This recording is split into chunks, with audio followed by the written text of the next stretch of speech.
trường này trường nào cái con trường nào cái trường mạ គោរពជំរាបសួរបងប្អូនអរគ្នាស្វាគមន៍ជាថ្មីមកកាន់ Channel របស់អូនសុមិតាហើយថ្ងៃនេះផងដែរខ្ញុំបាទមានវីដេអូរបស់អូនសុមិតាដែលកាលនោះខ្ញុំថតអូនសុមិតាកាលពីអូនមិនទាន់មានអាយុបានមួយខួបណាបងប្អូនតែពេលនោះផងដែរគឺ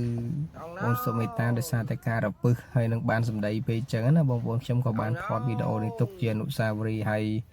បើគិតមកដល់ពេលនេះអូនសុមិតាមានអាយុ3ខួបហើយបងប្អូនអញ្ចឹងវាយូរដែរហើយប៉ុន្តែខ្ញុំដោយសារតែនឹករលឹកនៅរូបថតក៏ដូចជាវីដេអូអនុស្សាវរីយ៍របស់កូនណាបាទដោយសារតែឃើញកូនគឺបានសម្ដីណាបងប្អូនហើយពាក់ព័ន្ធជាមួយការរពឹសហ្នឹងគឺរពឹសយកតែមែនតើហើយបងប្អូនអញ្ចឹងហើយបានជាខ្ញុំបាទព្យាយាមថតអនុស្សាវរីយ៍ខ្លះៗរបស់កូនតាំងពីកុមារភាពទុកមកអញ្ចឹងណាបងប្អូនប៉ុន្តែគាត់ថាអត់ដែលបានធ្វើជាវីដេអូអីទេហើយថ្ងៃនេះគាត់លើកយកមកដើម្បីធ្វើជាវីដេអូបង្ហាញរបស់ដល់បងប្អូនទាំងអស់គ្នាអំពីវីដេអូរបស់អូនសុមិតាអញ្ចឹងណាបងប្អូនហើយបងប្អូនអាចមើលបានបាទគឺទាំងសកម្មភាពនិងកាយវិការរបស់អូនសុមិតាជាពិសេសគឺសម្ដីតែម្ដងបងប្អូនគឺសម្ដីរស់រវើកមកបងប្អូនណាវាប្រៀបដូចជាកាយវិការណាជាទូទៅយើងតែនិយាយកាយវិការរស់រវើកប៉ុន្តែនិយាយថាពីសម្ដីនេះវិញមិនបាច់និយាយទេបងប្អូនគឺបានសម្ដីយកតែមែនតើហើយបងប្អូនណាហើយបើការរពឹសនេះគឺបដ ாய் ឲ្យវិញដើរនឹងដល់ណាទេបងប្អូនប៉ុន្តែនេះដោយសារខ្ញុំដាក់នៅខាងមុខផ្ទះដែលមានស៊ីម៉ង់បាំងណាបងប្អូនយើងធ្វើលក្ខណៈអត់អាចឲ្យឡើងទៅមុខរួចចឹងហើយបាន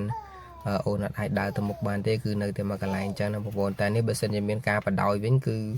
មិនដឹងថារុញទៅដល់ណាទេបងប្អូនណាពលពឹសមែនទេណាបងប្អូននិយាយទៅកាយវិការសម្ដីសម្ដៅជាមួយនឹងសកម្មភាពដែលអូនកំពុងតែធ្វើនឹងគឺបានទាំងព្រមគ្នាតែម្ដងបងប្អូនហើយមិនមែនថានិយាយនេះគឺសរសើរកូនឬក៏លើកដំកើងកូននេះទេបងប្អូនអាចមើលនៅក្នុងវីដេអូនេះបានអញ្ចឹងណាហើយអត់មានអីទេបងប្អូននៅវីដេអូនេះផងដែរគឺគាត់តែចង់បង្ហាញពីសកម្មភាពក៏ដូចជារំលឹកអនុស្សាវរីយ៍របស់កូនរបស់យើងណាដែលយើង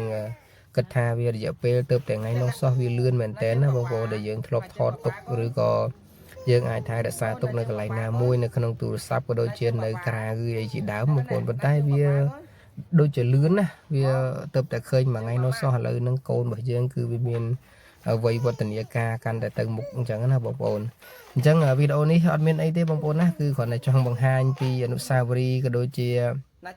ទស្សនវិជ្ជាមួយចំនួនដែលយើងបានរក្សាអនុស្សាវរីយ៍ខ្លះៗរបស់កូនយើងអញ្ចឹងណាហើយបើសិនជាបងប្អូនចូលចិត្តក៏ដូចជាស្រឡាញ់អូនសុមិតាសូមកុំភ្លេចជួយ Subscribe Channel របស់អូនសុមិតាម្នាក់មួយផងហើយយើងនឹងជួបគ្នានៅវីដេអូថ្មីជាច្រើនទៀតអញ្ចឹងកុំភ្លេចបងប្អូនណាដាក់រូបបណ្ដឹងផងដើម្បីទទួលបានវីដេអូថ្មីអំពីខ្ញុំបាទក៏ដូចជាវីដេអូរបស់អូនសុមិតាផ្សេងទៀតផងដែរសូមអរគុណបងប្អូនអរគ្នាគោរពជម្រាបលាសុខសប្បាយទាំងអស់គ្នា